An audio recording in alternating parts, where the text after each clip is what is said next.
ತಮಿಳುನಾಡು ಕೇಳಿದ್ದು 3,500 ಕ್ಯೂಸೆಕ್ ಆದರೆ ಕಬಿನಿಯಿಂದ ಒಂದೇ ದಿನಕ್ಕೆ ಹರಿದಿದ್ದು 30,000 ಕ್ಯೂಸೆಕ್ ನೀರು. ತಮಿಳುನಾಡಿಗೆ ನೀರು ಹರಿಸಿ ಸಂಕಷ್ಟದ ಸೂತ್ರ ಈಗ ಪಾಲನೆ ಮಾಡಲಾಗ್ತಾ ಇದೆಯಾ? ಹಾಗಾದ್ರೆ ಸಂಕಷ್ಟದಿಂದ ಪಾರಾಗಿರುವಂತದ್ದು ಕರ್ನಾಟಕ ರಾಜ್ಯ ಸರ್ಕಾರ.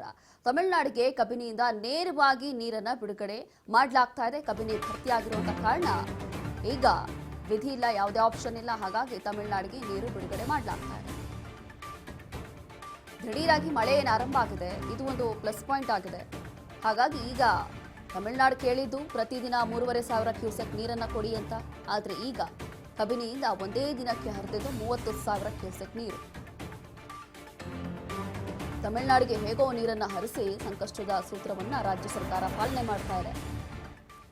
ಈಗ ದೊಡ್ಡ ಮಟ್ಟದ ಸಂಕಷ್ಟದಿಂದ ರಾಜ್ಯ ಸರ್ಕಾರ ಪಾರಾಯ್ತಾ ಅನ್ನುವಂಥ ಪ್ರಶ್ನೆ ಹುಟ್ಟುತ್ತಾ ಇದೆ. ಕಾರಣ ಏನು ಅಂತಂದ್ರೆ ಅತಿ ಹೆಚ್ಚಾಗಿ ಮಳೆ ಆಗ್ತಾ ಇದೆ, ಕಬಿನಿ ಎಲ್ಲವೂ ಕೂಡ ಭರ್ತಿ ಆಗ್ತಾ ಇದೆ. ಹಾಗಾಗಿ ಇನ್ನು ಅವ್ರಿಗೆ ಬೇರೆ ಆಪ್ಷನ್ ಇಲ್ಲ, ನೀರು ಬಿಡಲೇಬೇಕಾಗುತ್ತೆ. ಹಾಗಾಗಿ ಈಗ ನಿನ್ನೆಯಿಂದ 30,000 ಕ್ಯೂಸೆಕ್ ನೀರು ತಮಿಳುನಾಡಿಗೆ ಈಗಾಗಲೇ ಹರಿಸಲಾಗ್ತಾ ಇದೆ ಅನ್ನೋ ಮಾಹಿತಿ ಕೂಡ ಇದೆ.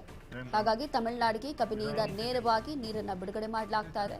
3,500 ಎಲ್ಲಿ ಅಥವಾ 30,000 ಕ್ಯೂಸೆಕ್ ನೀರಲ್ಲಿ ಒಂದಕ್ಕೊಂದು ಸಂಬಂಧವೇ ಇಲ್ಲ. ಆದರೆ ಈಗ ದಿಢೀರಾಗಿ ಏನು ಮಳೆ ಆಗ್ತಾ ಇದೆಯಲ್ಲ, ಈ ಮಳೆಯಿಂದ ಕಬಿನಿ ಎಲ್ಲವೂ ಕೂಡ ಭರ್ತಿಯಾಗಿದೆ. ಭರ್ತಿಯಾಗಿರೋ ಕಾರಣ ಈಗ ಬೇರೆ ಯಾವುದೇ ಆಪ್ಷನ್ ಇಲ್ಲದೆ ಈ ರೀತಿಯಾಗಿ ಕರ್ನಾಟಕ ರಾಜ್ಯ ಸರ್ಕಾರದಿಂದ ಈಗ ನೇರವಾಗಿ ತಮಿಳುನಾಡಿಗೆ ನಿನ್ನೆಯಿಂದ 30,000 ಕ್ಯೂಸೆಕ್ ನೀರನ್ನು ಹರಿಸಲಾಗ್ತಾ